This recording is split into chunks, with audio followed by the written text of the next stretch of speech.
Owned. Uh, Talking about that, today I bought the second most expensive textile I've ever bought, which Really? was not the smartest economical decision on my part, but whatever. I really thought Don I Pablo. Sorry, Don Pablo in the house. Oh, now people are starting to come in. cool. Um, well, but you've told me in the past it is the smart economical decision Well, be yes. because it's going to list the shirt is that, but it's not what you're wearing right now. No, no, no. This is actually extremely special, and it's some people that I would love to work with at some point in India. But Hmm. no, no. This is a little bit classier, Lou. When you say it's a little bit classier, you mean than what you normally get in Mexico? Are you saying that India is classier than Mexico? No, no, not this. The thing that I bought. Oh, oh, oh. Gotcha. Okay. Oh, Mm, interesting. yeah, yeah. You'll see it. I know you won't care at all, so I'll wait till you're If you're very happy, tired. Chava, I'm happy. It's just that simple. Yeah, yeah. So you say, but No. I don't know. No, yeah, no, pretty much that. Yeah, but it's actually speaking about processes and heritage is Hmm. extremely interesting because it's a type of silk that is Hmm. only made in an area of China, and the way they dye it, it's black, it's pitch black, Hmm. and the way they give the color to it, it's they got these areas of the river where they take the mud, and the Hmm. mud has carried all this iron and weird stuff, and they Oh, no just kidding. put the mud on the textile over and over and over and over again until it absorbs that blackness. And there's On, different on the textile, on the silk. on the silk. Yeah, yeah, Oh, yeah. that's so funny. There's something beautiful about like fine silk and just riverbed mud that E- I, exactly. yeah. It's extremely expensive, but the process is throwing mud at silk. It's sort of the equivalent. I shouldn't say it's the equivalent, but it reminds me of that really rare coffee that gets eaten by the whatever like rodents or whatever, Yeah, and it. I always thought that was a tourist trap. Like I always thought that there was some Indonesian tourist trap. Well, I don't know about tourist trap. I mean, like it's if you're suggesting that it's not delicious, I Mm, couldn't tell you. But absolutely, people are paying a lot of money for it. My theory is that when the animal digests the coffee bean, or it goes through the digestion, clearly they don't digest it, but when it goes through that digestive system, the acids are removed somehow, so mm. that you get a mellower taste. Because You know, like I'm told that it's just a really smooth coffee, and of course, smooth is the antithesis of what you want. But well, no, not necessarily. Huh? I found I'm reconciling with that. I have found many coffees lately that are very tea-like. They hmm have absolutely no body. Yeah, yeah, that kind of stuff. Something tea, that you would like. yeah. And they can be beautiful. It's just their volume is very low, so you have to drink them with a lot of concentration. Yeah, I find that if I'm hmm talking with anybody, I hmm don't really taste anything. Oh yeah. When I was saying smooth, I was just referring to this whole movement now where people are starting to get Smoothness. really angry about the word smooth. And I'm wondering at what point are we going to say that we don't like smooth ice cream? You don't like raw ice cream, Lou? Yes, Rocky Road is the only ice cream that I will eat because everything else is just too smooth. There's like this whole anti-smooth thing going on, which I feel, and I know that I didn't, but I feel kind of like if I didn't start it, I'm at least culpable. Of replicate of what? Of saying that idea over and over Yeah, again? yeah. Like I always say in my, I shouldn't say always, but I often say in my presentations that I'm not looking for smooth. Like smooth to me is the opposite of complex. Maybe I'm gonna say a terrible thing, but and maybe this shouldn't be public. I don't know if people are listening to us. But you once said Cover that your one. ears, people. Once you said that one of the things you love about your wife is that she's a very smooth ride. That she she's absolutely no drama. That she's the opposite of a telenovela. You once said that. She I'm is just definitely the opposite of a telenovela. Yeah. well. Then I don't know what. Why are you bad mouthing smooth? Well, I guess I just smooth in terms of flavors. How's that? Smooth is good for wives, bad for agave. I shouldn't say bad. It is not what I look for in agave spirit. It is what I look for in a wife. There you go. Okay. Yeah, I just I guess it comes from the just how you connect certain words with flavors or with Hmm. sensations. Hmm. I don't I cannot think of something that when I have it, the only thing that comes up in my mind it's smooth. That's not a Hmm. flavor profile. Hmm. That's a tiny little bit of a bigger. It's like saying that a sentence is just the points and commas. Yes, it is like that. So, Jesus Christ. Well, whatever, Lou.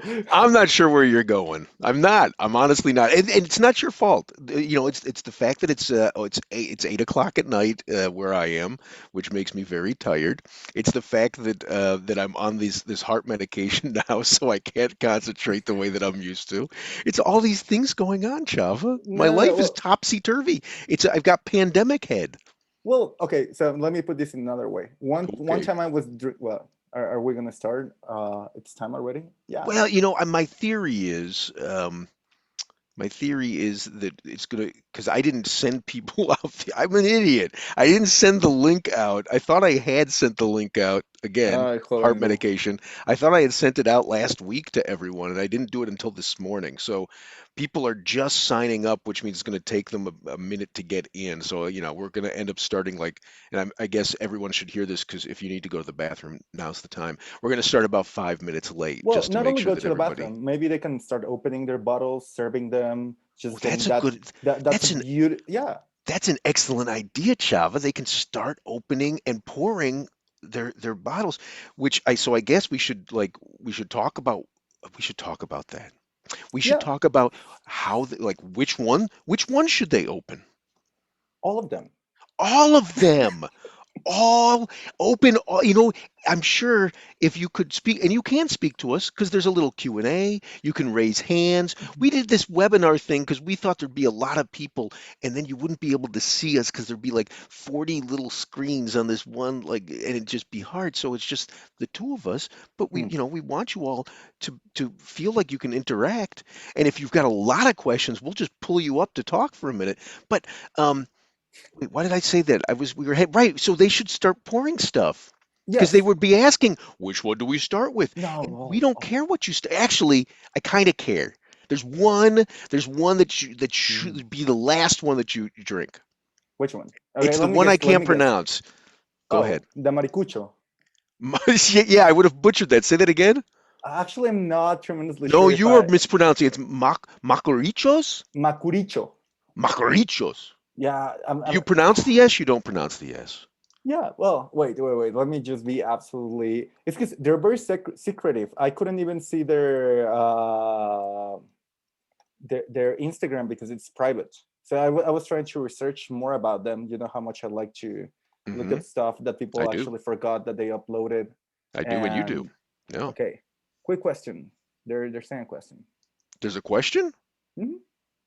Oh, I didn't see. I lost the question thing. Quick question, Teresa. There are only three restaurants that are carrying your mezcal. Okay, so Teresa, yes, right now there are only three that I know of. Three restaurants in the USA that are participating in Mezcal Winter Camp. Now, having said that, there's some folks over in New York at Añejo that talked about it. Um, but there were a lot of people who talked about it, and it's really it's not an easy thing. You should anybody who lives in one of the cities where we have participating sponsors. I shouldn't say sponsors because they don't pay for this. No. Well, they're going to pay all right because they have to listen to us every week for 5 weeks. Um, it's hard to get all this stuff together when you're trying to run a business in the middle of a pandemic.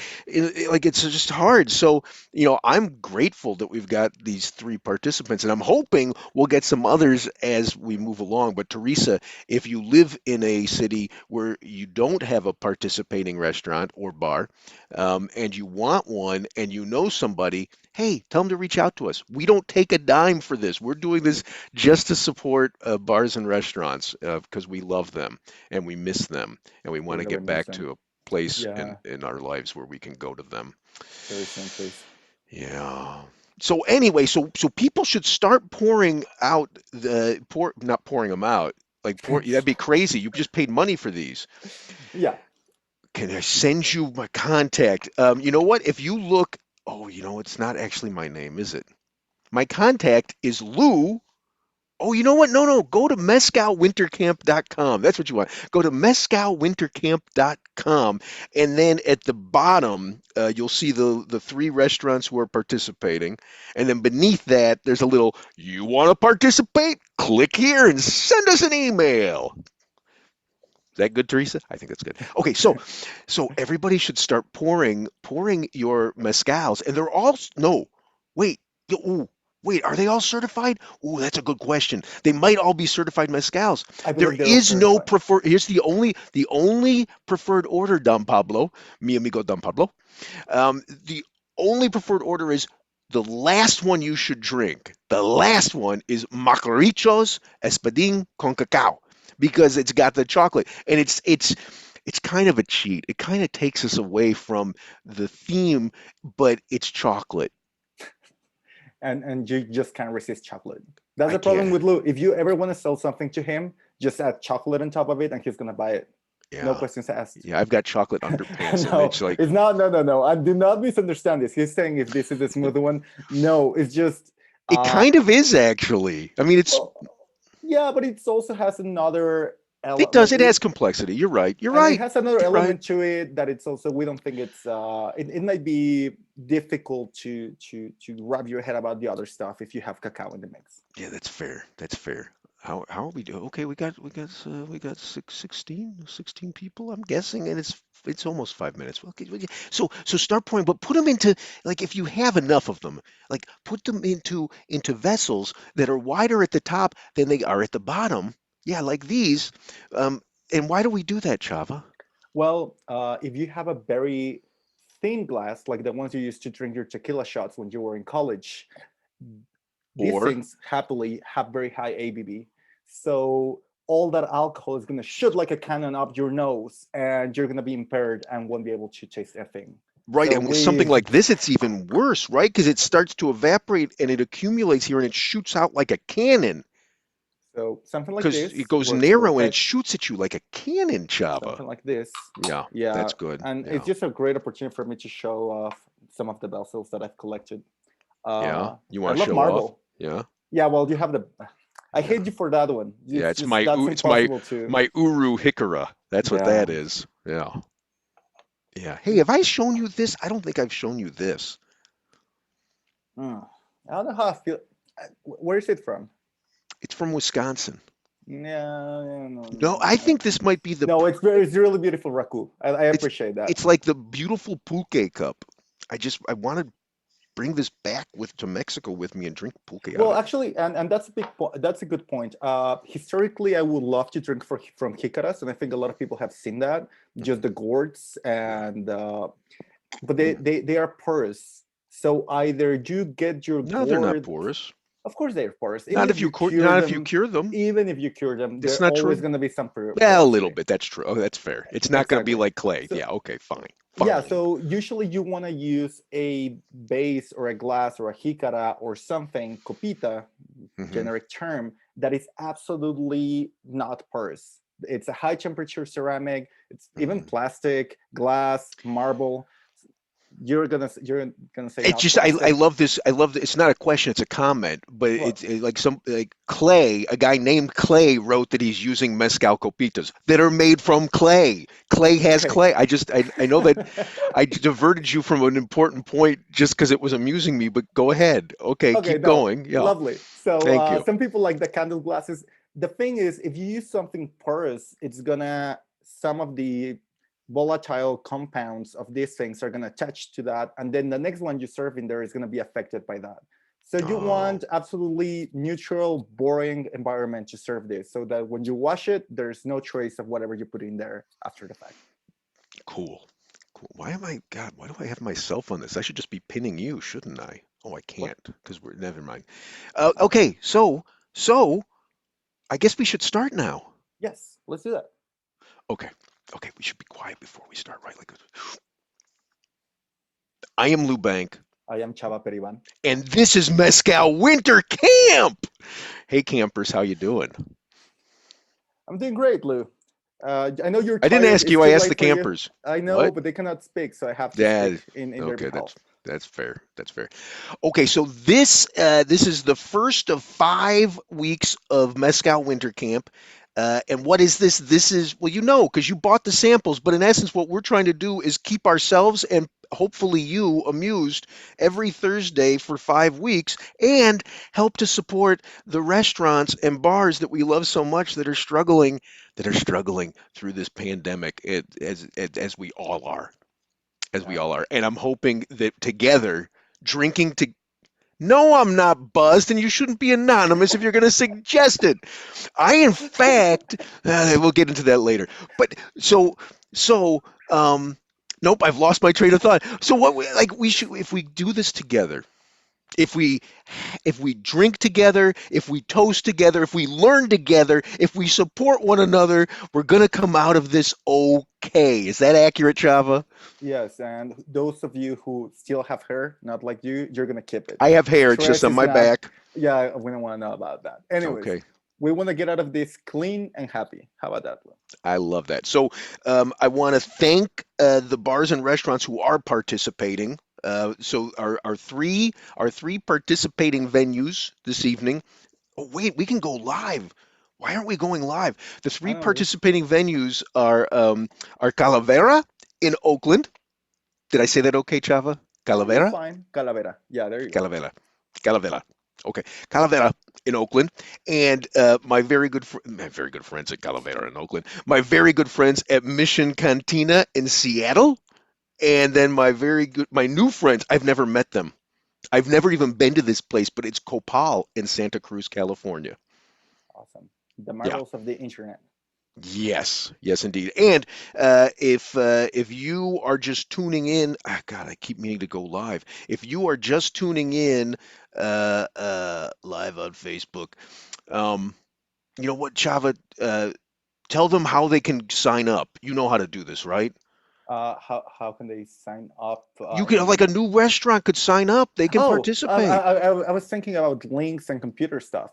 Yeah, Oh, if you want to sign up, you're in a place where we don't have any partners still. Just go to them, tell them you want to do this, and Lou is the master of logistics, and he'll get them some of the bottles. They're gonna break them up into little bottles, and then you'll get the tiny samples to little be bottles. able, well, 50 mil, which is a healthy amount of It's alcohol. good. It's like an ounce and a half, right? Yeah, yeah, that's like That's another point. That's a good point. Like, as people are pouring out, as you're pouring your as people, your people, as you are pouring out your samples, don't pour the entire thing out. That's an ounce and a half. If you go through 7.5 ounces, it's going to be hard. it depends who you are, depends where you come from. I'll say if you come from, I don't want to badmouth anyone. I'll just say that in Oaxaca will be very common. Even Durango, come on, Durango, Oaxaca, Michoacan, they'll be fine. But Yes, but not Santa Cruz. Well, maybe they will. I don't know. I shouldn't make assumptions about people. exactly. So Okay. serve as much as you want. We usually like to do half of the little bottles, like Mhm. 25 milliliters gives you a good amount to have a couple of generous sips that are going to be able to allow for the taste to develop. But S- we are going to go into how we prefer for you to approach this. Uh, I'm sure some I'm of to you drink, but have before already we do, started drinking. yeah, Yeah. yeah, yeah, don't drink yet. But um, Teresa, don't drink. Hey, boy, they probably already started drinking because they think I have. They think I have. So, Teresa asked a really good question. Is a typical pour 1 ounce? And oftentimes, if you go into a bar or a restaurant and you order mezcal, you will get a 1 ounce or a 2 ounce pour. That is not, well, 2 ounce would be big. Like 1 ounce or 1.5 ounces would be pretty common in the US of A. Um, and, but you're not going to go in there and have five of those. Maybe you would. I, Maybe you're angry at your boss. 1 ounce, it's a great amount to be able to appreciate what you're drinking. I think Yeah, that's a but not question. Lo. five Yeah, of them. no, Not okay, but That's crazy. That's a lot. That's a lot, Java. you guys have a concept of over serving, which I found. I just found out that you have that in America, and I find Mhm. that crazy. I don't think in Mexico anybody ever gets. pointed out for getting you more alcohol than what you're supposed to drink. But that's fine. Just, Well, it, and that's the difference between, well, that's not the only difference. That's just the primary difference.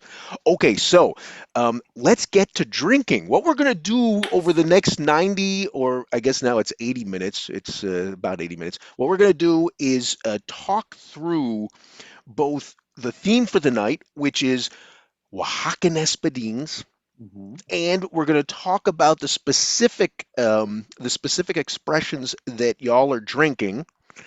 What else are we going to do, Chava?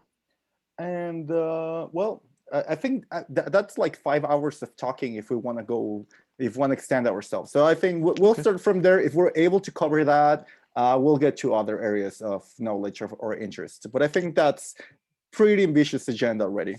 Okay, and any questions whatsoever, really don't be shy. I love that we're seeing all these questions pop up. Okay, so let's start drinking. How do we start, Chava? What do we Oh, this do? is the part that you'd love to start. I love This to is the, start. yeah, you love your train, so go ahead and do it, Lou. Oh, okay. I didn't want to hog the screen, Chava. No, no, please do.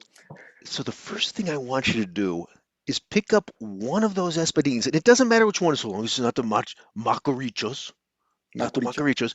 Pick up any one of them and just give it a little sniff. Oh, it smells so lovely, right? Oh, it smells like Mexico. And then set that down, and then take your little finger and you just pop your finger into the liquid, and then your finger into your palm, and then your palms together, and then smell it. Smell it like you're watching Blue Velvet. Smell it like you're a David Lynch fan. Put your fingers to your face the way that they told you not to at the beginning of the pandemic, and nobody says that anymore. So now you're smelling it a different way, right? And it Yeah, smells different. Why does it smell different, Chava? and this for me is probably one of the most important moments or realizations when someone is approaching agave spirits. You're smelling something that if you haven't been to Mexico, you've never tried in your lifetime. So imagine you are drinking wine and you have never eaten a grape. What Oh, you're that is a smelling, great. God, how is it that you've never done that with me before? I love that. I like to improvise, Lou, and sometimes it works, sometimes it Oh doesn't. man, I love that So so much. I'm raising my hand. I love it so much. Go ahead. okay. Well, what you are smelling probably it smells like roasted sweet potatoes, roasted sugar cane. It depends exactly what you decided to put on your hands. But what it smells like is cooked agave. And Cooked that agave. and then when I moved to Oaxaca 13 years ago, you will go to the market and they will sell cooked agave as candy. And you will just go to a little stand, buy half a kilo of that, eat it, get a sugar high that was lovely. But that flavor was all around your mouth, all over your face. It was delicious. It's not that Mm, common anymore because people are doing agave spirits instead of selling it as candy. You get better money. But what you're smelling here is that it's the origin of oh, it all. And it's really important because something lovely about this tasting is all of these mezcals have been roasted underground. So you can cook agave in different ways. And if were they you, roasted, Chava, or were they cooked? oh, they were cooked. I'm sorry. My English sometimes goes sideways. Oh, don't you blame language. You were just anyway. Keep going. Yeah. I was just using the convention, not roasted, cooked. If you roast it, you ruin it.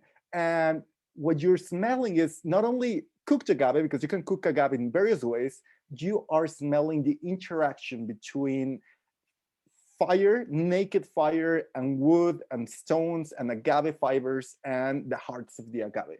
So this right now, it's a great moment, and I will always recommend it for you guys to do it again. Do it at least twice or thrice, and try to get your heads around it because I think it's gonna make so much more sense Yeah. once the agave spirits get inside you. Yeah, and the whole putting it on your hands, you're evaporating the alcohol is what Yeah. clears the way for you to smell that cooked agave.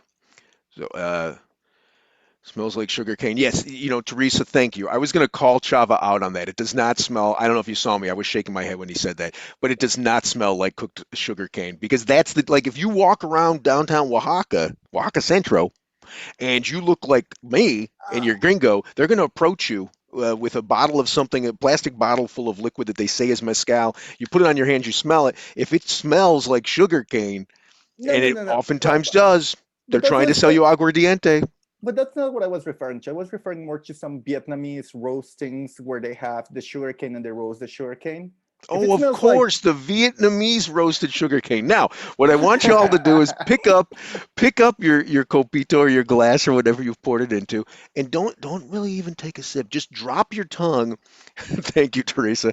Just drop your tongue into that liquid and rub that. And you like use your tongue to rub it on the roof of your mouth and behind your teeth to clear your palate. You're clearing your palate to prepare yourself for the beauty.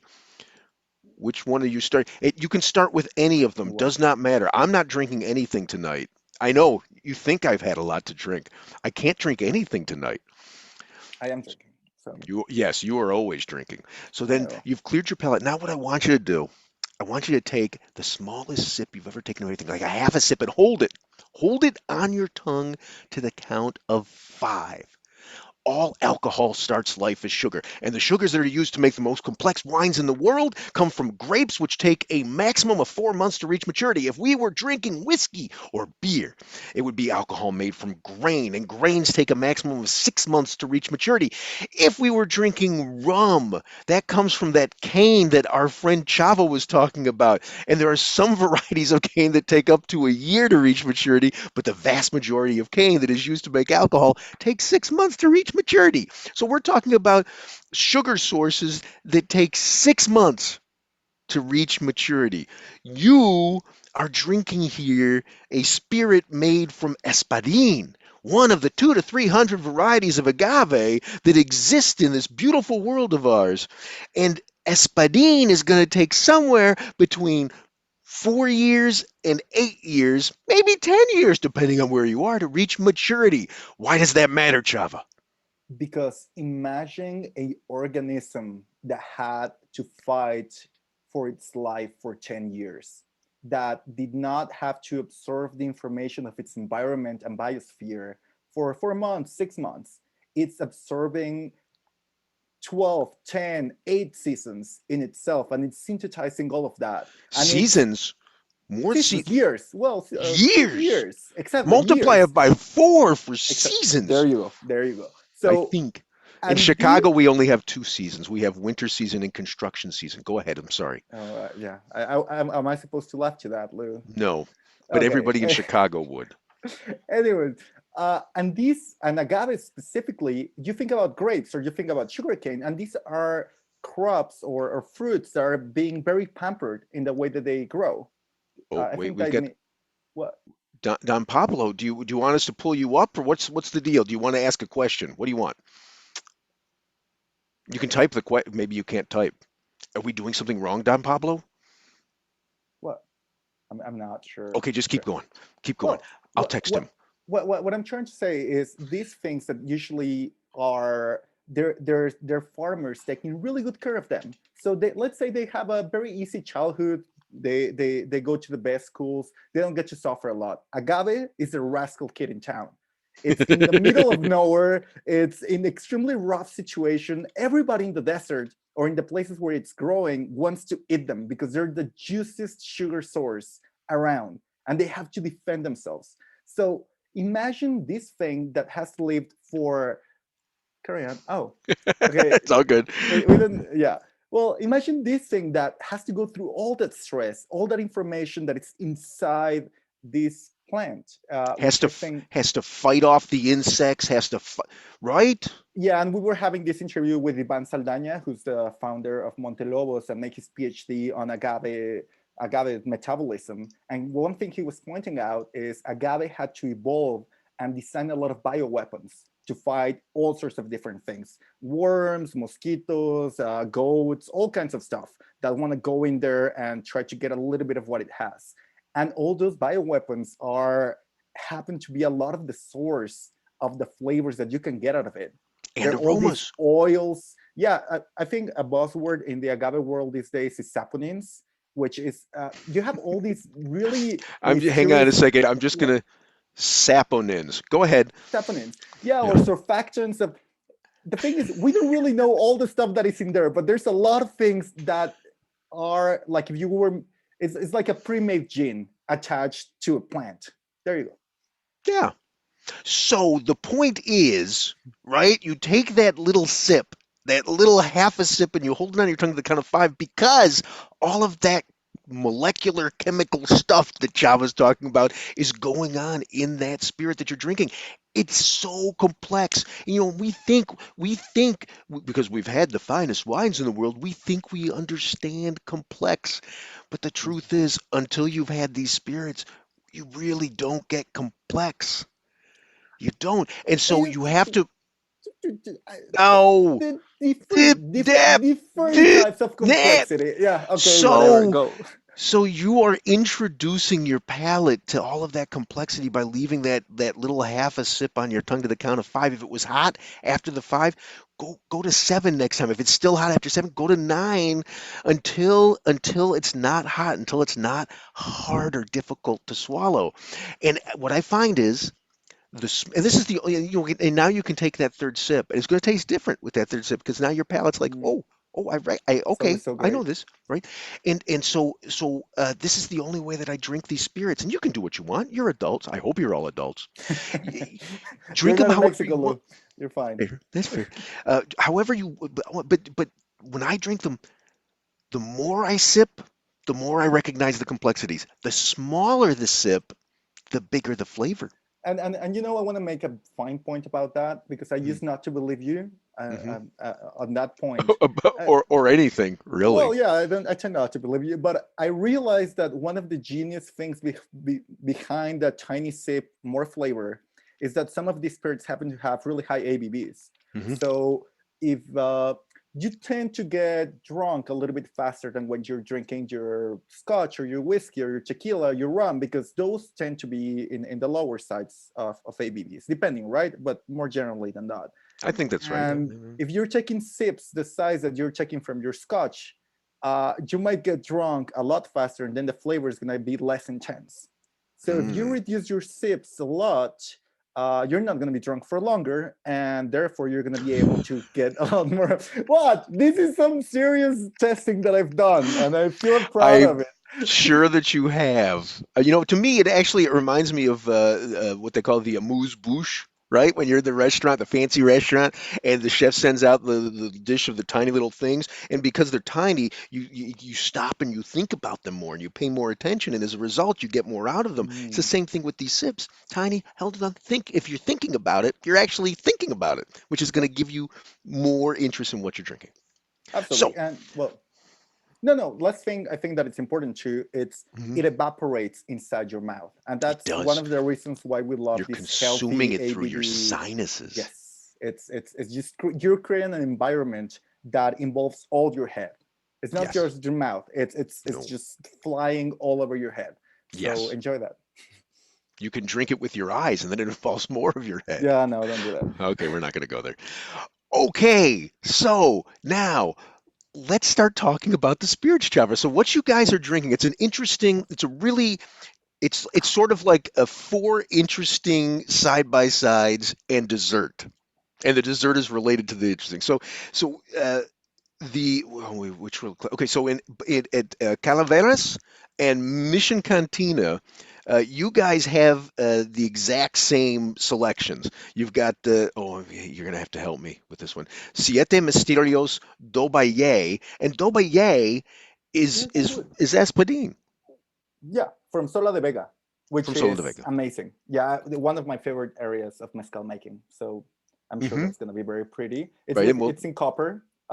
Usually well, in Sola de Vega, it's very common to find clay distillation. This one happens to come in copper, but it's absolutely pretty.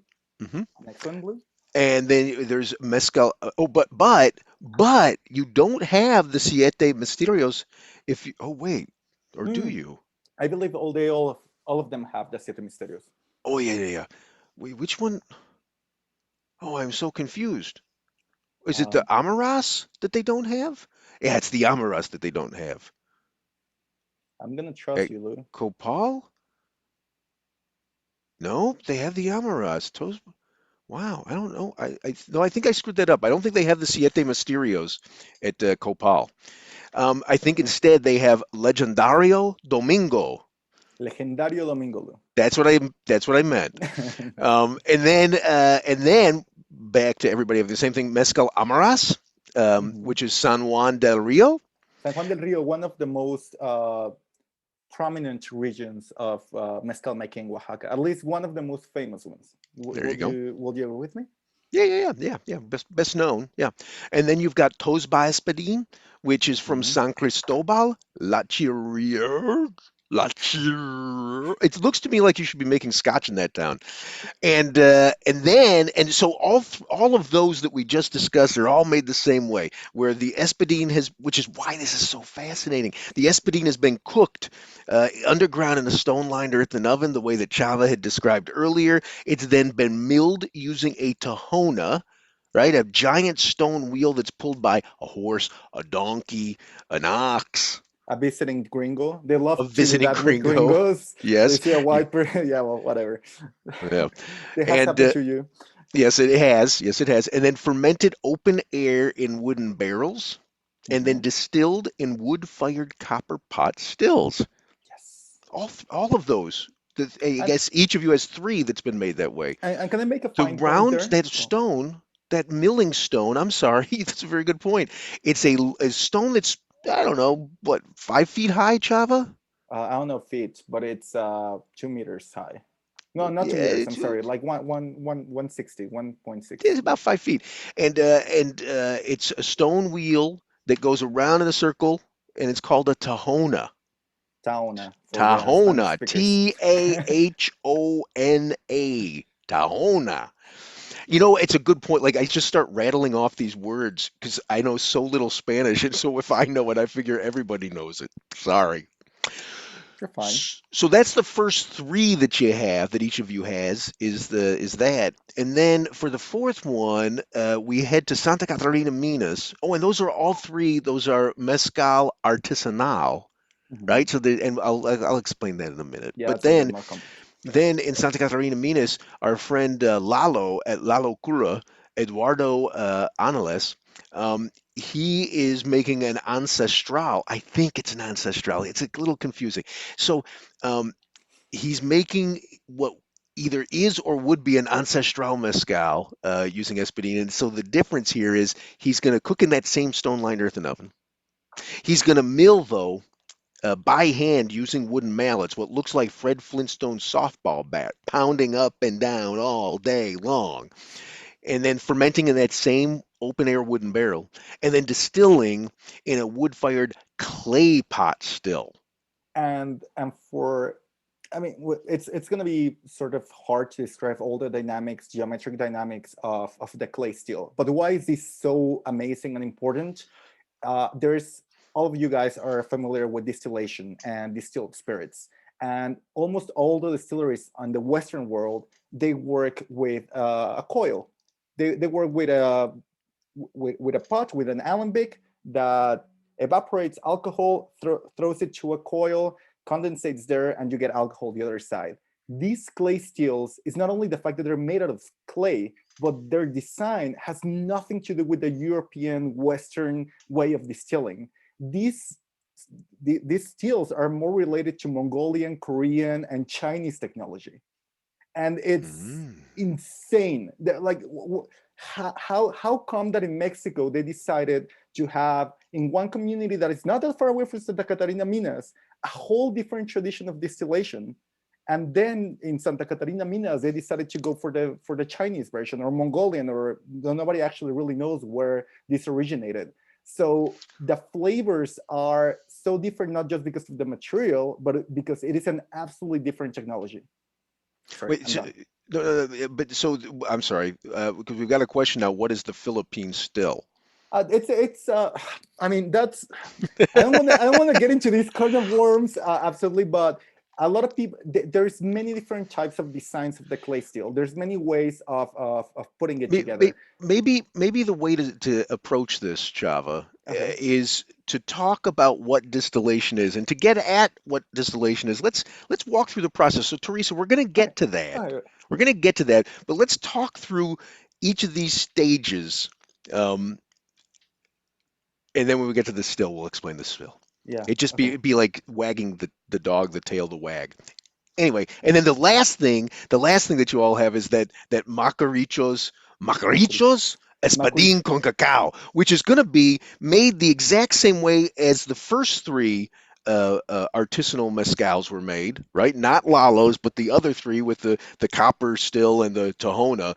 But when they threw it when they threw it into the still for the second distillation, because everything here is distilled twice, when they Mhm. threw it in for the second distillation, they threw in some chocolate. Well, Well, it's cacao.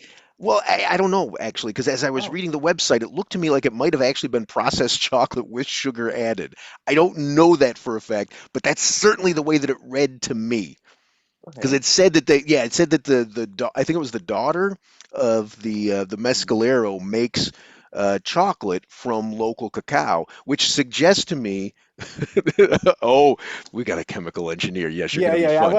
I was typing that I love that. That Yeah, it's going to be yeah, extremely entertaining to answer some of these questions. yeah. Uh, So, oh, okay. So that last one, it's the same thing as the first three, though it's gonna taste different. And then they threw in that chocolate, and so it's gonna taste like sweet, delicious, beautiful chocolate. and we have a Now, yeah, we question. do. We're gonna back up and talk about each stage before we do. A, I, and Yo, Al and Yo. Yeah. Al and Yo have a question. How do we pair the sal de gusano, the ants, and the grapefruit? Now, that suggests to me that one of our partners put into your kits sal de gusano, not chapulines. Help me. What's the ant called? Chicatanas. I don't think. Chicatanas. Do they have Chicatanas. that in America? That's Well, we not don't crazy normally, but expensive. like there's companies that are importing Oh stuff wow. from Mexico all the time, Chava. Well, So wow. Uh, I'm very impressed. so here's the deal. Like you should pair it however you feel like pairing it. I got to tell you. So what is sal de gusano? Sal de gusano is salt that has either been cured. Traditionally, it's salt. God bless Calavera. It's salt that has been cured with gusanos. Gusanos being caterpillars. When people say the worm in the mezcal, that's what they're talking about is the gusano.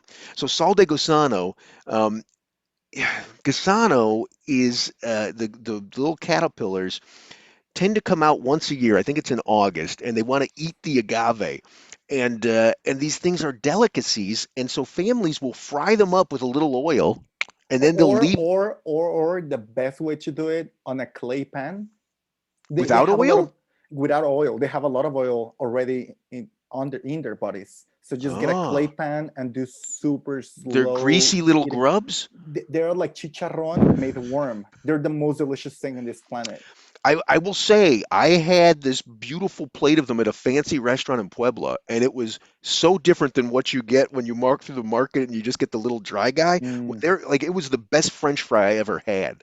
So yes. so these grubs, these worms, these caterpillars, they'll cook them frying or just toasting, if you will, on your comal, your clay pot, and then they'll store them in salt so that they'll last longer Mhm. and as a result, at the end, you've got this beautiful salt that tastes like the gusano, which is a when it's well done, is just a beautiful, beautiful taste.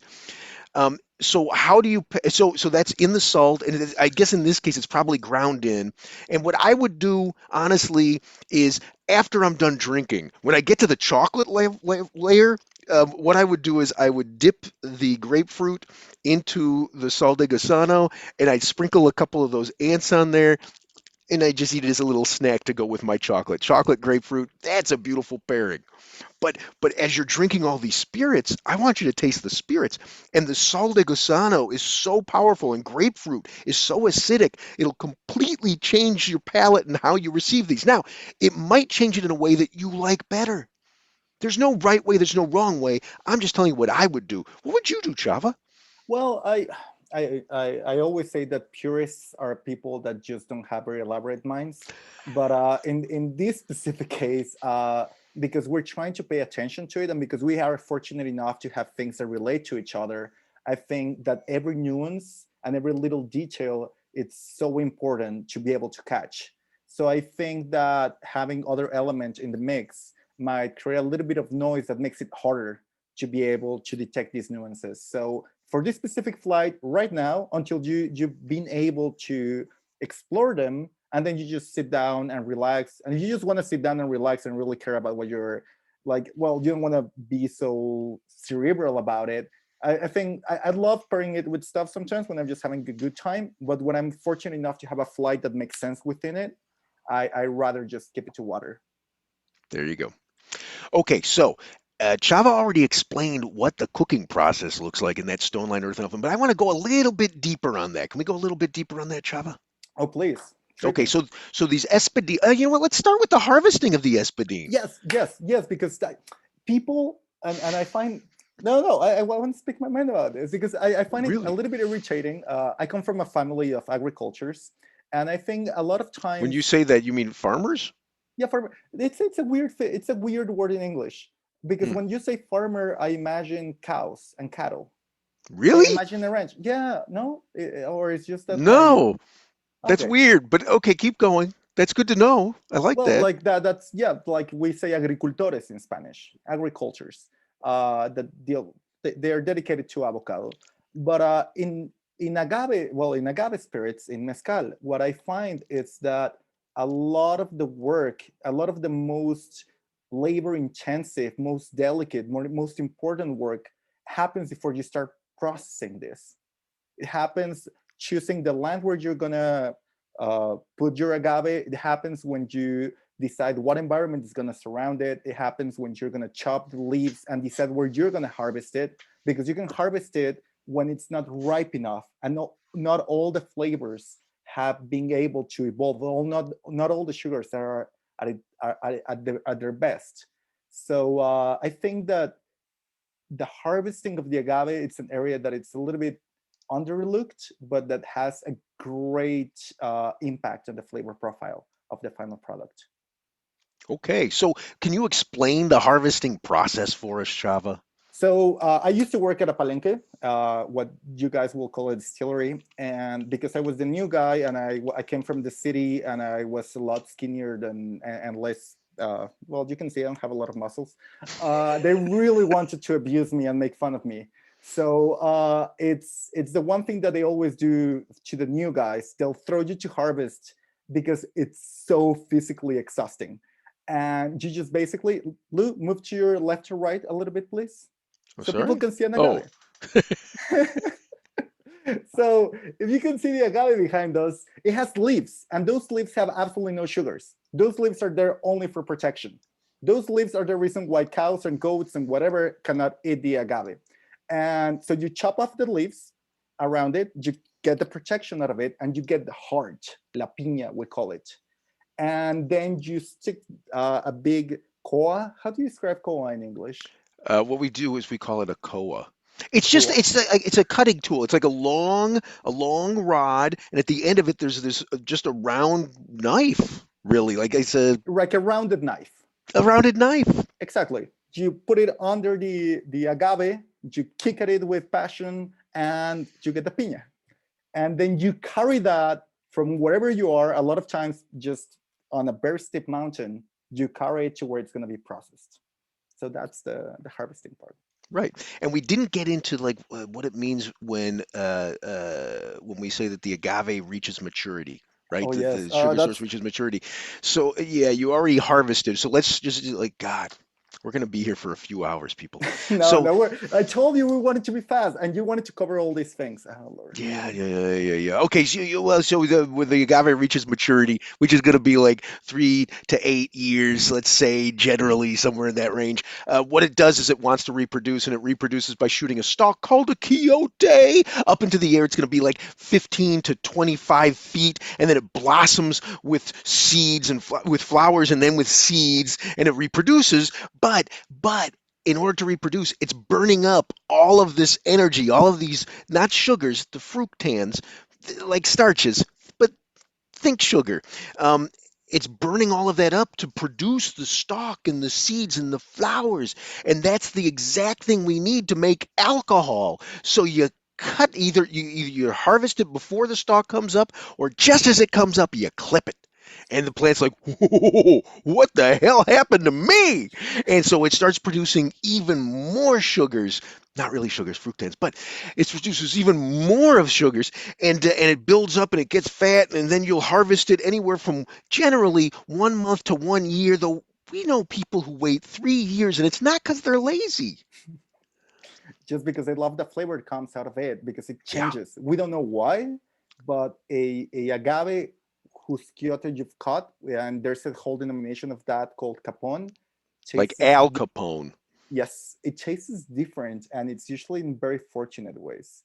We Yes. have no idea, chemical engineer. We have absolutely no idea why does that happen. There hasn't been a grant given to any serious group of researchers to know this, but it does, and it's Yeah. beautiful. Yeah. The conventional wisdom says that it's because it's an agave that has suffered more, and Hmm. something that has been stressed more or that has suffered more is gonna it's prompt to taste better, which Yes. I find it very cruel, but But there you have it. Okay. Now, we've harvested our agave, and we're going to cook it underground in that stone lined earthen oven. Literally a pit in the ground that's lined often with stones, not always with stones. So, what you do is you start, what is it called? A tapata? Is that what you call the fire? tapada. Tapata. So, you start a fire, you get a big fire going, a wood fire in this pit. And as the wood is dying out, and it's going to go for hours, right? Yes, And four as hours, it's, 6 hours, depends. yeah, it's a lot of fire. It's a lot of work. It's a It's lot of wood. it's a lot of wood. And so then you throw stones on top of that so that the stones heat up. The stones, in essence, are going to be your heating element for cooking the agave. Yeah, yeah, and a fine point on this one. Yeah. Actually, I was nerding on all of the brands, Instagrams and web pages and every medium they had out there.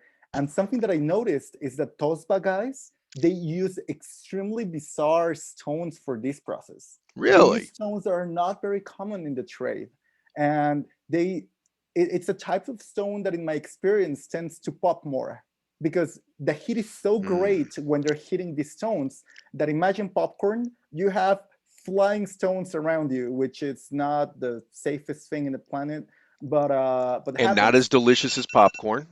Not as delicious popcorn, but Yeah. I'm very curious about the reason why they use that type of stone in the Tosbach process. Maybe it is because it's what they have available. Maybe they like better how they keep the heat. Again, I just point this out because there's so many little things you can do to the process to make these 400 decisions. infinite decisions, That's which 400 is yeah, infinity. that can change the flavor of this thing. Okay, go go Yes. go. Okay, so then your stones are all heated up, and you're going to throw your agave in on top. You've cut your agave, depending on how you like to cut it. You've cut it like in half and quarters, whatever, and you're going to throw the agave in there. But if you throw it on right on top of that hot stone, you're going to burn it. You're going to burn your agave. You can't afford to burn some agave. That will waste the sugar. So what they do is they, not always, but oftentimes they'll use agave fiber, the fibers from a previous distillation, and they'll put those on top of the stone before then putting the agave in to that hot pit. I've also seen just in the last few days, I saw where they used the pencas. For that they cut off of the agave before harvesting, they use the pencas as the layer between the hot stone and the agave. And And it's in and in Durango, our friends sometimes they use cold stones. They'll put cold stones on top of the hot stones before that's they good. throw the Yeah, or they put wet grass on top of it. or wet grass. So you put a protective layer down, you throw your agave in, and then you put another protective layer outside of that, burlap or giant leaves, and then you cover it in dirt. So you've got this giant mound, like 4 feet tall of dirt covered agave that you're going to let cook anywhere from 3 to 7 days underground. Yep. And the reason for that it's depends a lot on on how the producer likes to work.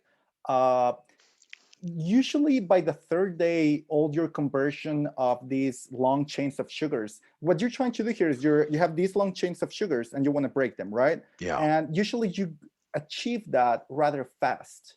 but there's some other reactions that the producers want to take advantage of, and that's the reason why there will be this range of days that of the agave being inside the kiln. Don Pablo asked a really good question. He says, "Are we going to compare tasting notes? Because I have some serious questions about the about the Tosba." And I think that's a good idea. I think we're going to stop at the 15 when we get to 9:15, or I guess 7:15 your time. Um, and then we're going to bring you all in. If you want to come in, you'll raise your hand. It will bring you in to talk about what you're tasting. Because Chava and I don't ever taste anything. We have no taste. So that's why we hang out with each other. So, okay, so now we've cooked the agave and we're going to take it out and we're going to mill it. Why are we going to mill it, Chava? Well, imagine as we mentioned, you're going to be harvesting these agaves out in the field, and they can be big. These guys can go up to, I think the record that I heard of, it's 400 pounds. So Wow. you have a big, big thing. We have this story where we were talking with a mezcalera, and they tend not to be really good with numbers. It's not a world they live in. They're not thinking about kilograms or milliliters. They think about what they can touch and their body and how they relate to the world. And we asked her, what is the biggest agave you have ever worked with?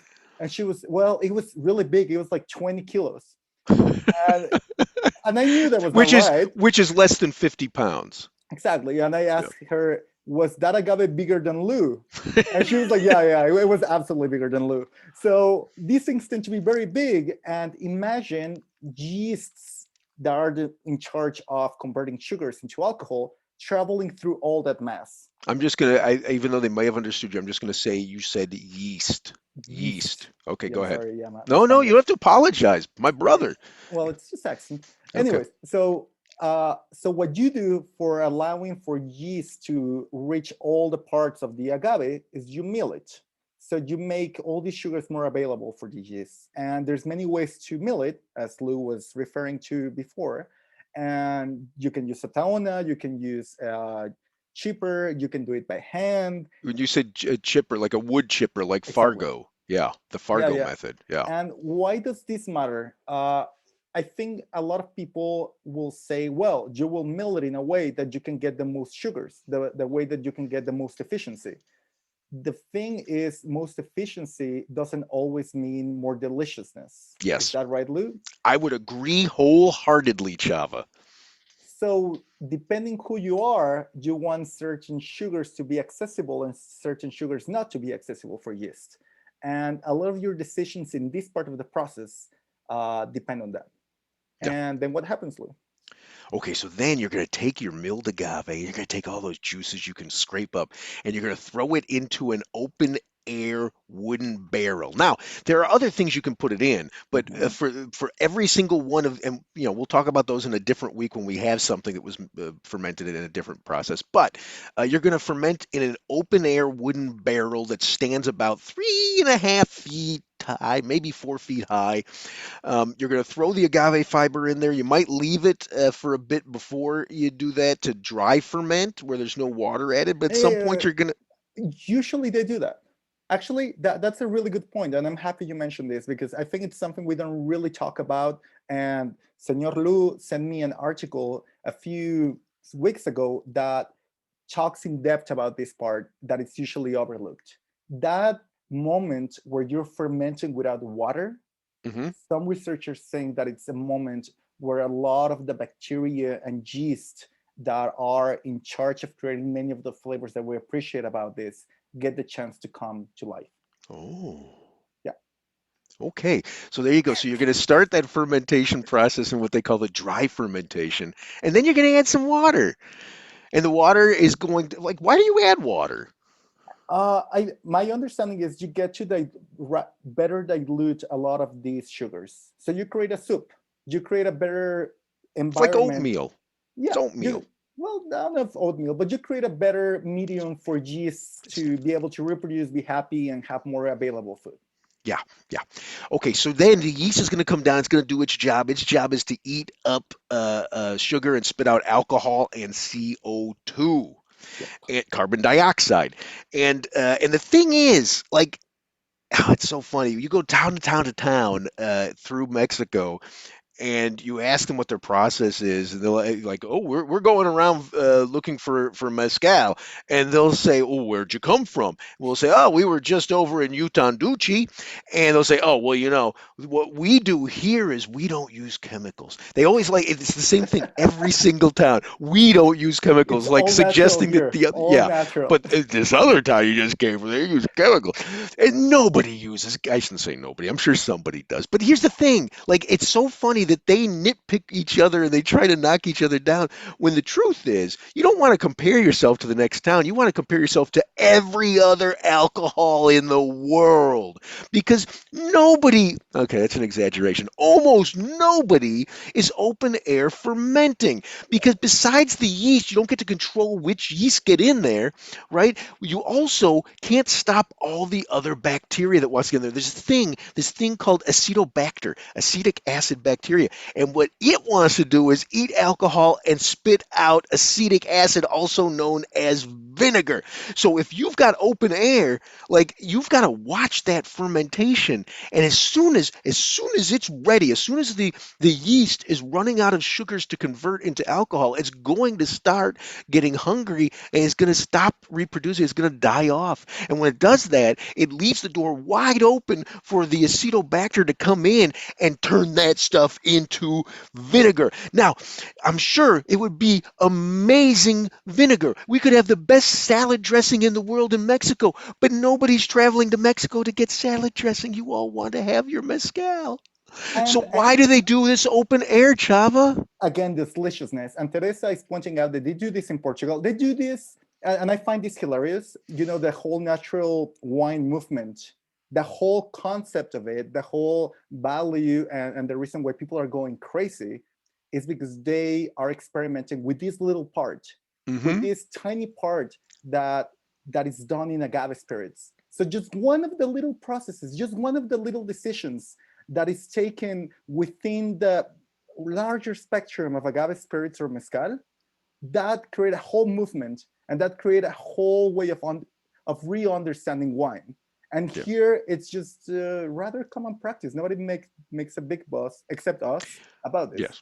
Yeah, and Teresa, you're not wrong about Portugal. And there are places all over the world that do this. These tiny little remote places. It tends to be like in India, our friends who make Feni do this. Like people who make Clarin do this in Haiti. Like there are places that do this all over the world. The thing that makes it so different here is they actually are generally the government has given them fermenters that are closed steel fermenters. Mm. Like in most of these places, they do open air fermentation because they don't have the tools to do closed fermentation. In Mexico, when they saw, hey, this tequila thing's pretty good, we should make sure all these other people making mezcal have closed fermenters.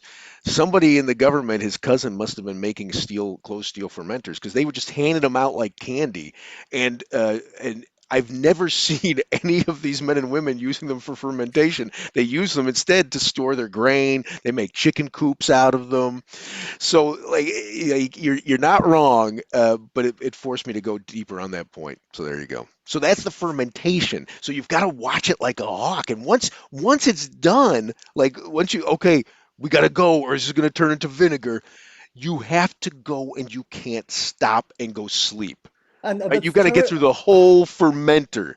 yes, and this is one of the most stressful parts when you're working in a palenque, a distillery. That palenque is the word for distillery in that context, because you have, let's say, you have a big hole where you cook 9 tons of agave, so you filled 9 tanks are a ton each of agave, and you have to distill all that stuff before the last bat goes wrong. Usually when you're distilling, you are not sleeping a lot. Hmm. And I mean, when I was working in it, we had a bunker beds in there, and I was working with the guy. I was like, okay, now you stay there, look at the steels for 16 hours, and I'll sleep for 6, and we're just taking turns because you have to go like crazy before that things go wrong. So then, as you're distilling, there's two other things to me that make this so fascinating. So oh, I'm sorry, we're going to explain what distillation is. Before we get to Yeah. what distillation is, I want to talk about the fact that fermentation is also Ah, very frequently done with the agave fibers still in there, which makes it so much more difficult to distill because you've got to clean out that still between batches. Go And ahead, not only Chava. that, it also makes it less efficient because if we, Way less efficient. there's a reason why they take out the fibers out in tequila or in any other ways of making agave where efficiency is key. Because then yeast cannot travel easily through all this beautiful soup of sugars. There's Good stuff point. in their way and it's interfering with their eating habits. So But why would they bother keeping it in? I always hate having the same answer for this stuff, but it's But what delicious. is it? It's Delicious. delicious? Yeah. That's my favorite answer of all time, Chava. Okay, so now we're going to distill it. What is distillation? Distillation is the separation of alcohol from water. So that big vat that we were talking about, that big wooden vat that was full of cooked agave that then started fermenting and became full of alcohol. Well, it's about maybe 8%, you think, alcohol, Chava? Does that sound right? it 5% to 8%? it depends a lot on the producer. It depends what you're trying to do. 4 to 8. I'll give you 4 to 8. 4 to 8, which means that it's somewhere between 92% and 96% water. So you want to separate the alcohol from the water, and we can do that because God loves us. God loves us, and we know this because He made the boiling point of alcohol 173 degrees and the boiling point of water 212 degrees. So all you got to do, it's not this simple, but all you got to do is raise the temperature above 173, below 212. Not this simple, but in essence. And what happens is the alcohol starts turning into a vapor, it turns into a gas, because that's what happens when you boil liquids. It turns into a gas and it floats up. And then at the top of the still, there's going to be something that like a steel bowl or a copper bowl or a clay bowl that's It looks full like of a church bell, like a church bell. Almost looks like a church bell. No, a condenser. a We clay call it a bowl condenser. that's full of cold water, so that when it floats up, it hits that, and when it hits the cold lid, that vapor turns back into a liquid and it drips, drips, drips down into this little spoon that collects it and then it sends it outside of the still, in essence. Yep. And then you can do your separation of water and alcohols. There's many alcohols. Usually the one you're the most interested in this case, is ethanol. And a lot of the things that we're talking from the beginning, remember we were talking about bioweapons of agave and all these weird things that were evolving in these 8 years of growing in the middle of nowhere and stress and fighting goats and stuff. A lot of those things are going to be attached to this ethanol, and that is what you're chasing right now. That's the way that I'd like to think about this is distillation is amplification of flavor. Oh, that's So, lovely. well, it's not. I stole it from someone. I can't remember who I stole it from, but it's definitely it wasn't my idea. I'm not that smart. But anyway, so you So, are you're so amplifying the flavor of the agave. okay, so the still that I just described, is that the Filipino still? Nope, that is no. Actually, you described the Filipino steel. That is correct. Wow, you're smart ass. Okay, thank you. And then what would the other kind of still be? How Well, would that work? the other steel, I think everybody has seen it in pop culture. Everybody's seen You're an talking about like image. the tall column still. Well, that's one version, but I think everybody that has, I don't know, seen images of Scotland or just images of distillation, you usually see these copper pots, and Hmm. there's a coil. There's a very beautiful coil attached to that pot. It's something you get in postcards and stuff. Yeah, but it's And funny. It's funny though. I'm realizing you're talking about a still that most people here don't see. Most people in the USA do not see that still. What we see are the column stills. yeah, like yeah. That might be true, but I think it's very common in folk culture to see the coil It's like what you see elevation. on MASH. What Alan Alda used to use on MASH. I have no idea what those are. Yeah, it's okay. Anyway, what happens there is you have the same process. You are evaporating something, but it first hits a something we call a condenser, which Hmm. again looks sort of a church bell, and it sort of redirects the vapor to another area, to a coil that is submerged in water, and that's where it really condenses and you can extract the alcohol out of it. And there's this area, if I It's okay. well, Just keep talking. I got these. You're yeah, good. okay, You're no, good. you're fine. So, anyways, there's a lot of questions and a lot of reasons why people will prefer to use clay steels and copper steels. I don't think that we have enough time to really cover that. We'll No. just leave it at some producers prefer one, some producers Hmm. prefer the other, some producers learn how to use one, some producers have a tradition of using the other, and do not want to use the one they did not learn when they were kids. So is one better than the other? Is one more valuable than the other? Depends. Like Depends. it depends on how you place value on things. Yeah. And please, Lou. Okay, and I do want to save some time to tell stories about these producers because I've got a couple of stories I really want to share. Teresa, though, had a question that I think is a great question to ask, which is first she said, "Yay, Lou." So that's why I like that question so much, Teresa.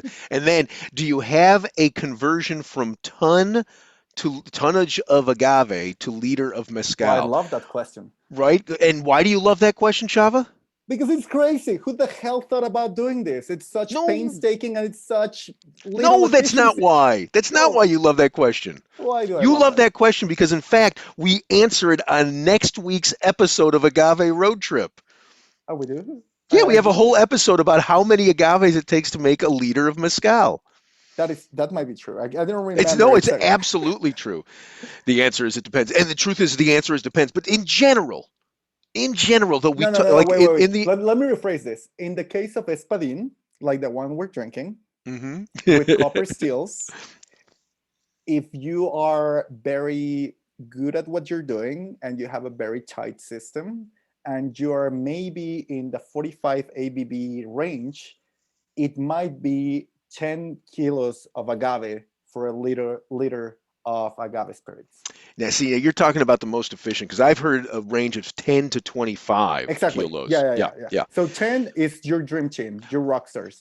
Though like and we mentioned this in the episode, one of the guys we visited had was it 3 tons of tepestate created 3 liters? No, it was 1 ton of I don't remember the No, it's numbers. 12 tons give him 3 liters.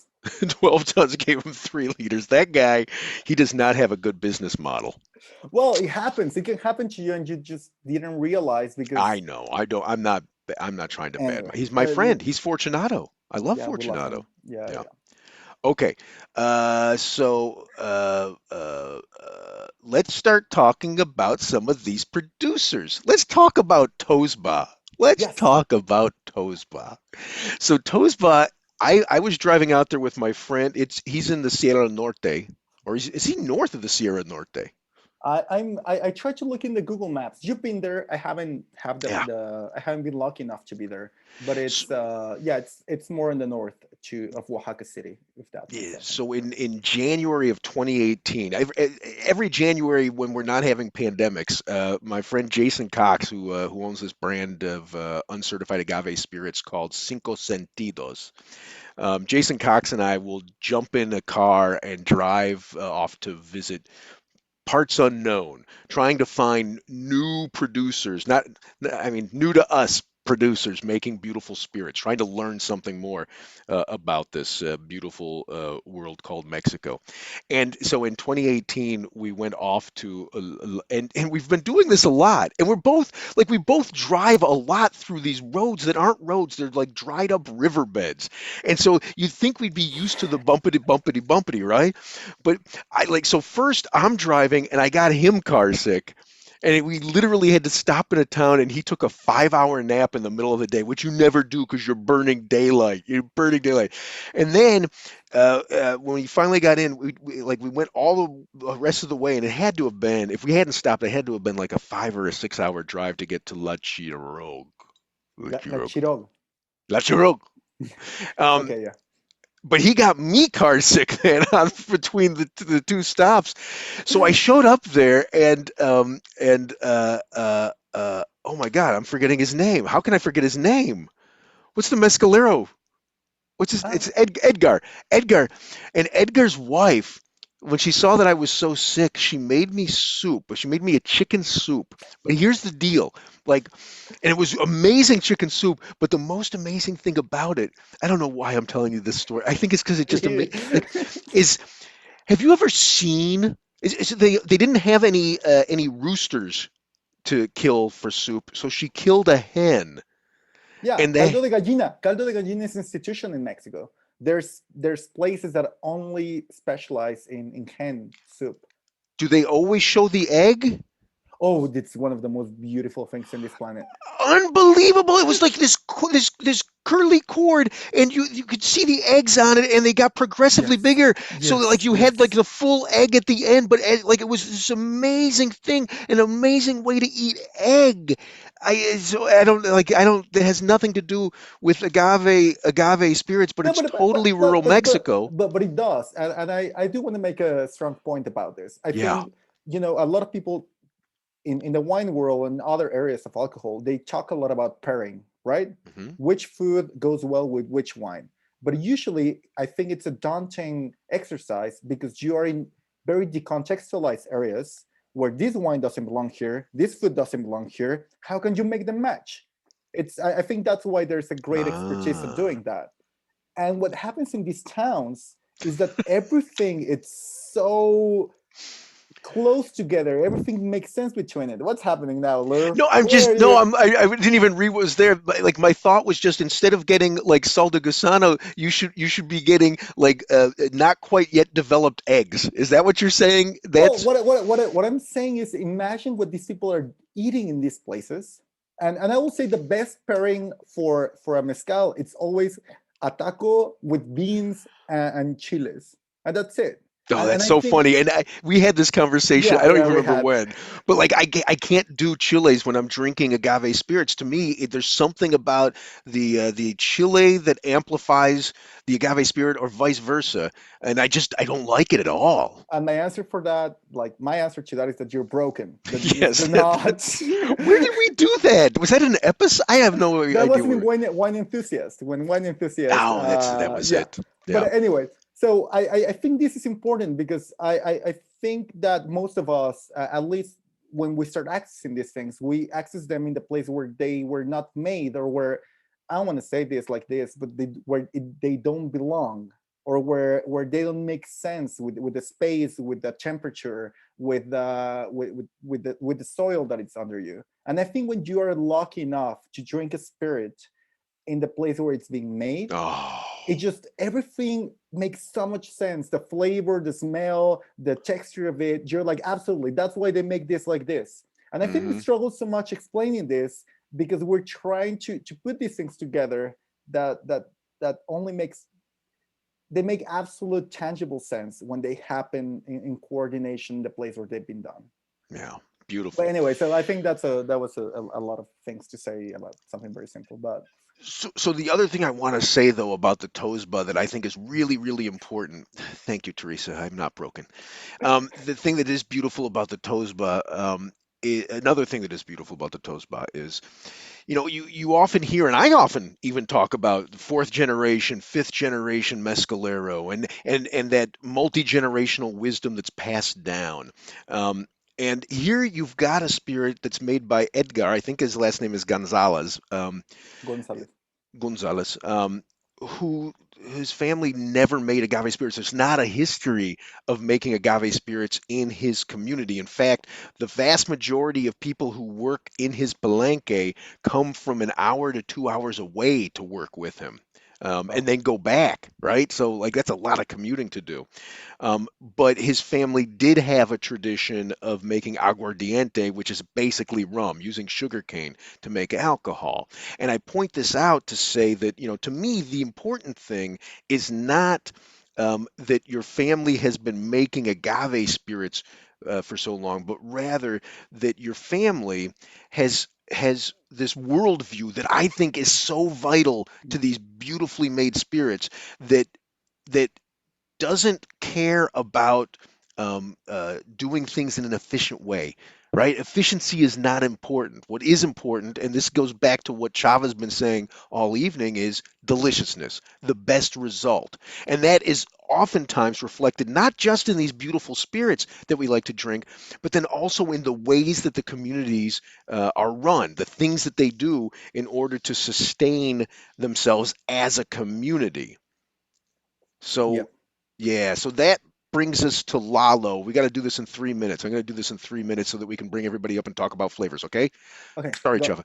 Okay, so One, two, go. Chava, Lalo had two problems in Santa Catarina Minas that he was trying to solve. One was that every 6, 7, 8 years he would have El Nino rains. When there were El Nino rains, you get mudslides, and the town is devastated. They have to clean up for weeks. People's homes are ruined. The other problem he has is that every 7, 8, 9 years you would have drought.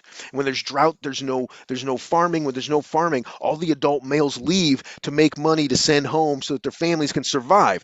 So he had these two problems, and he spent over a decade convincing the women in town to finally volunteer for 2 weeks building stone walls up and down the mountains, right? And so about this high, foot and a half high, these stone walls. And when they did that, when it rained, suddenly the water pooled, the soil was enriched, and you had grasses and trees growing where they had not grown in decades. One problem solved. And the water would filter through that wall into these natural ravines that the man volunteered. They volunteered to cap them with dams for 2 weeks. So he has like 50 of these in town where you've got water accumulating. He told me when I saw those in 2016 that he thought he might have 3 years worth of water held in this town. And then in 2017, he had 8 days of rain, and they got through it with 20 to 25% of the water left. Exact same year, I'm listening to NPR. They're interviewing a woman with California state government who's about to be hit. Rural California is about to be hit by El Nino rains. They're worried about the devastation. Sound familiar? The reporter says to this woman in California state government, but is there potentially a silver lining in this? Will this solve the drought that California has been going through for 6 or 7 years at that point? And the woman from California state government said, no, there is no way to capture those rains. The truth is, there's no efficient way to capture those rains. You're not going to get the people in rural California volunteering for 2 weeks to build stone walls and to build dams. It's not going to happen. But this multi-generational worldview that prizes best results over efficiency, you can. And that to me is the beauty that I see in what Lalo built with these water reservoirs, and also with what Edgar has done, taken one thing that he learned, this worldview that he learned from his family, and applied it in a new way to agave spirits in his community. Okay. Okay, I did that and in less than 3 minutes. I you, rock. you're fine. You're okay. Okay. But and then we have siete. No, and then we have siete misterios, and we have amores, and I think uh, Amaras. and I'm sorry, it's Amores in That's Mexico. okay. They went Yeah. through some Yeah. brand situation, and I think just because we haven't talked about this, I think people get a little bit confused because this is a tasting where we don't talk a lot about flavors.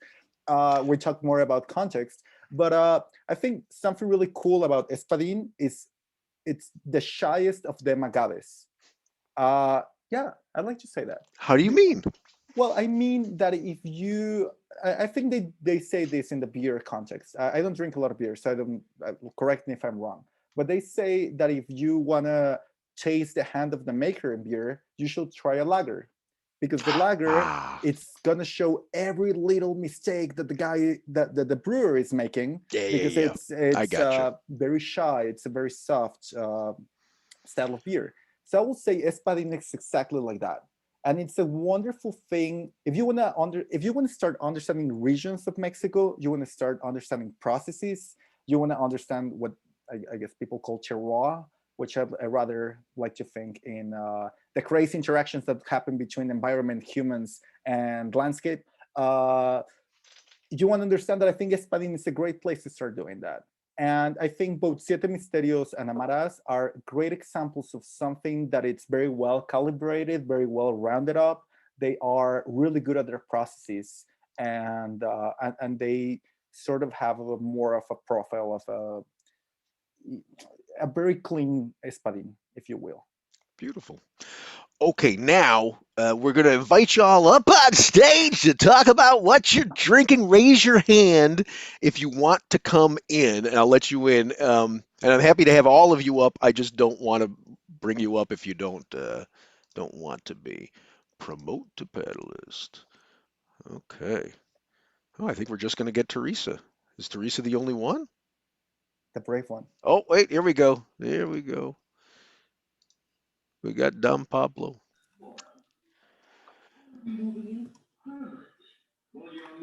Okay, guys. Oh, you need to unmute yourselves. I always Oh, do that. Don't worry. It's Teresa doesn't need to. Okay, guys.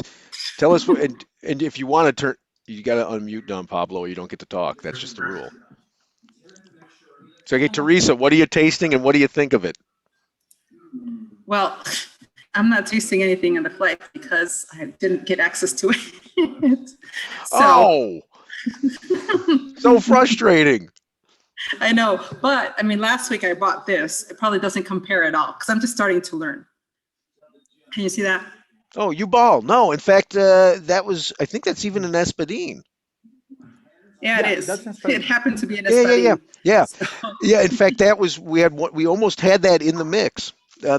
My understanding, and I've never visited those guys, but my understanding is that that is a cooperative of producers of mezcaleros who each make their own individual batches and then blend them, and then they own their own brand. So it's Yeah, an interest. we didn't talk a lot at all about that.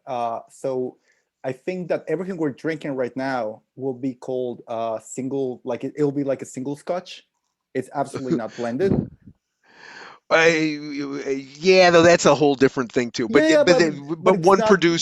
one producer, because it would be blended. Like some of these were made from multiple batches by the same producer, and those batches would be blended to make what you're Well, drinking. that is correct, but I believe all of them are made by just one producer. You're not taking the productions of many producers and throwing them into one bag, into one big pool, right, Lou?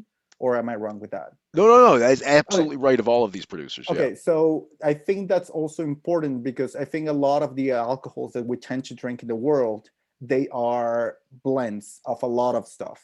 So I think it here is a little bit easier to trace process and environments because of that.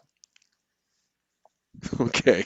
Yeah, I Great. don't know. I just wanted to point that out. No, that's good. Yeah. Okay. Any other questions, Teresa? I think Don doesn't want to. Pablo doesn't want to talk until it. Pablo, Yeah. turn on your camera. Okay, I think There we go. he's being shy until he's the only one up here with us, is what he's doing, Teresa. I'm gonna put you. I'm I put. wish I could taste with you guys. Oh, next time for sure. Okay, But I'm here. I'm here to learn. okay, Great. okay. Okay, Now, Don so Pablo. Oh, there we go. Okay, Don Pablo, what you got for me? he's jumping I don't in. know. What's the question? We lost track here. We're drinking a lot of mezcal. You Thank the were so Lord. you said you wanted to talk about Tosba. Tosba. Yeah, so when I tasted that, it was a complete outlier. It tasted like somebody threw me face down into a barn, and I don't know what it is. When you say it tasted like that, is that a good thing or is that a bad thing? I think it's good in moderation. I couldn't do it every night though, Lou. Oh, Couldn't do I hear that. That's interesting. Like when you say face down in a barn, it suggests dirty and moldy notes to me. Yeah, maybe even just a touch of manure, you might say. I Sure, I sure, don't know if sure. it's a fermentation thing or a distillation. I suspect fermentation, but I'm But really but bad with describing taste. So Hmm. but that's why I was curious about other people's reactions on that one. okay. It was an But outlier for me. you will you say it's lactic to your palate?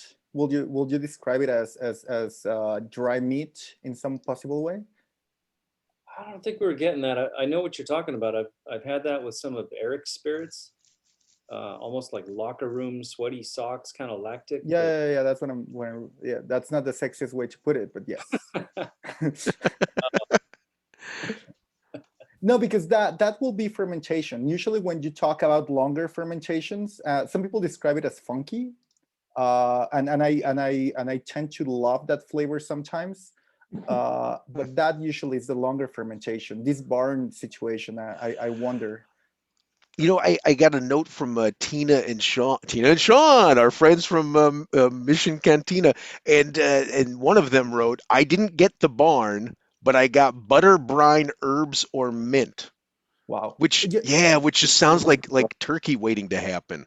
Oof. And you know Yeah. something that I realized when I was going through their Instagram, I Mm. saw some papayas growing around their agaves. Oh, there you go. So whatever is happening in the environment where these agaves are growing, it's insane. So I'm sure you're getting a lot of conflicting experiences with the Tosba one, and I love it. Yeah. I love that the environment actually gets reflected in the experience of people. Al or Yo, do you want to tell us about your Tosba experience? Yeah, Macurichos was great. Macuritos, which we did as you suggested to try at the very end. Yeah. And I'm not a big mezcal drinker, more of a tequila, but I'll tell you one thing, that was really good and it was very smooth. When you I say could, that was really good, is that your like? Is that if you don't have anything nice to say, don't say anything. No, like that's the only one you oh, no, like. no, no, Is that what no. you're saying? I mean it as it's great. I Yeah. like it. Really, really liked it. Actually, my husband just ordered me a bottle. Yep. Great. Nice. That's a good Well, husband. but you know, Valentine's Day's right around the corner. but you know why Lou put that in the mix? Because he knows chocolate, cacao, anything that touches that is going to be wonderful. Yeah. So that was a sure bet, You know, in the best of ways. yeah. In fact, Lalo from Lalocura that we're drinking. Where you're drinking, I'm not drinking, but the clay pot Espadin from this evening. I brought him something like 20 pounds of roasted cacao a few years ago, and he did a distillation just like that one is distilled. Mhm. And so what he said to me was, Lou, I'll do it for you, but you have to buy the whole batch. So I had to buy 20 liters of this, and I was doing it for a friend who makes chocolates. And so I said, sure, no problem. That's cool. And I want to say it was $20 a liter, so it was like a $400 commitment. And I tasted it, and it tasted like anchovy, like dried bad anchovy. It was Ooh. horrible.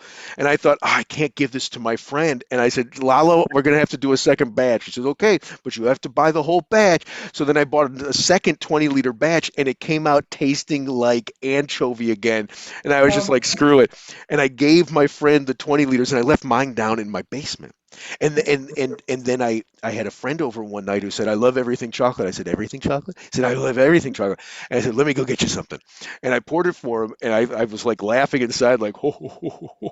And then he tasted it, and he was in love with it. And I was like, what the hell? And it turned out it just had to sit for 6 months, and it became this beautiful, I've still got some. It's still one of my favorite things. It's so, wow. chocolate and mezcal together can be so beautiful.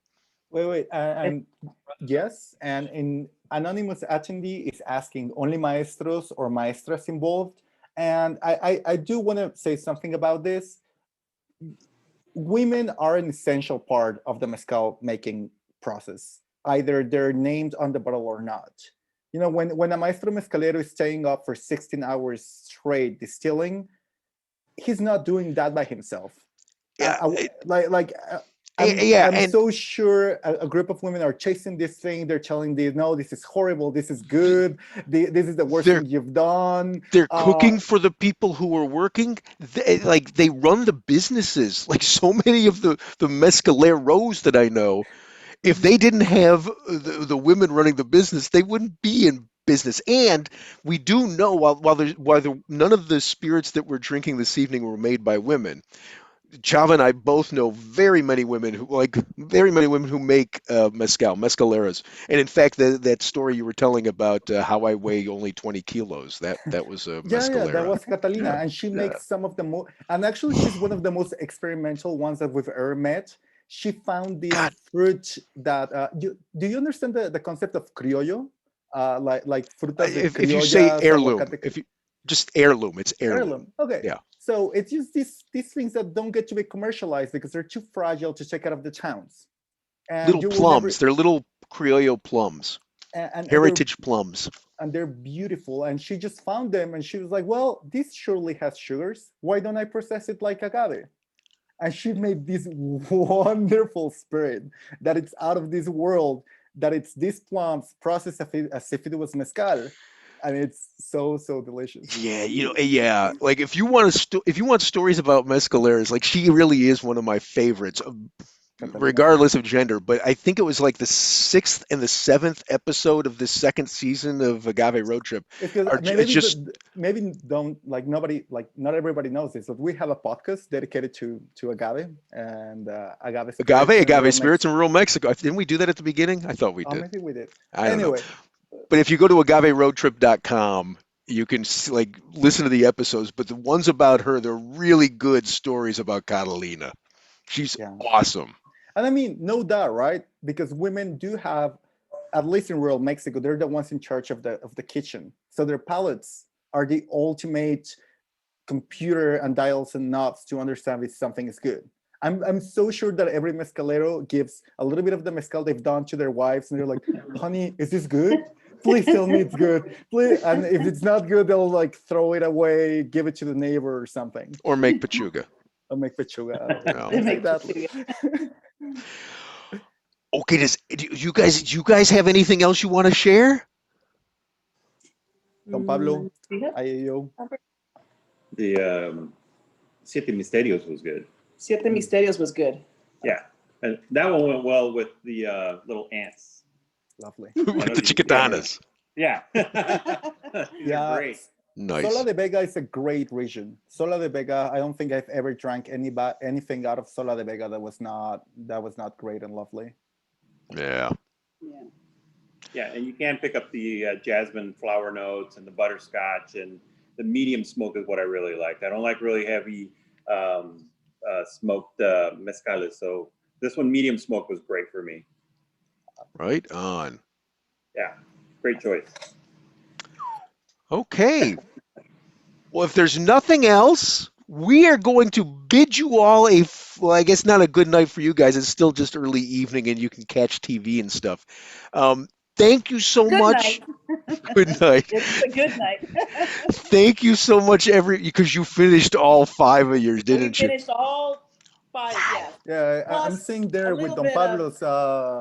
Yeah, And a they're little going bit of for it. this one. Nice. You know what? I actually I think I'm gonna end up with this. People talk about shots very poorly in the agave context, mezcal heritage context, but I do encourage people to shoot it sometimes. It's quite a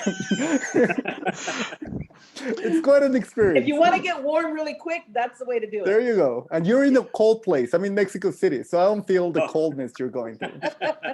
In the mountains is good. Okay, and the chocolate one is the Macurichos, Teresa.